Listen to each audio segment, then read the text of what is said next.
હે સુખનો સૂરજ ઉગાડી દીધો મારા નાથે.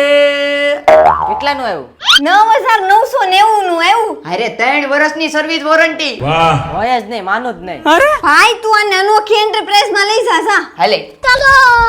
જેવી રીતે મારા ભાઈબંધને વિશ્વાસ નહોતો આવતો ને એમ તમને નહીં આવતો હોય કે 9,990 માં લેપટોપ મળ્યા ખરા, તો હા, અનોખી એન્ટરપ્રાઇઝમાં 9,990 રૂપિયાથી લેપટોપ શરૂ, સાથે 3 વર્ષની સર્વિસ વોરંટી મળે, સાથે 5 ગિફ્ટ મળે. ગિફ્ટ માટે આ રીલ 10 મિત્રોને શેર કરવાની છે. એટલે laptop bag, laptop stand, charger, wireless mouse pad, આ બધી ગિફ્ટ બિલકુલ ફ્રીમાં મળી જવાની છે. જે લેપટોપ બજારમાં 30,000 માં મળે છે તમને અહીંયા 9,990 માં મળે છે, અને 50,000 વાળા લેપટોપ 19,990 માં મળે છે, અને ઈએમઆઈ પર લેપટોપ પણ મળી જવાના છે. અહીંયા 360 રોટેટ થાય તેવા લેપટોપ, ટચ સ્ક્રીન વાળા laptop, IT student, designer, editor કે ઓફિસ વર્ક માટે હાઈ પ્રોસેસર વાળા લેપટોપ મળે છે, અને ઘર બેઠા પણ મગાવી શકો છો. ડિસ્પ્લે પર એડ્રેસ ને કોન્ટેક્ટ નંબર આપી જ દીધા છે.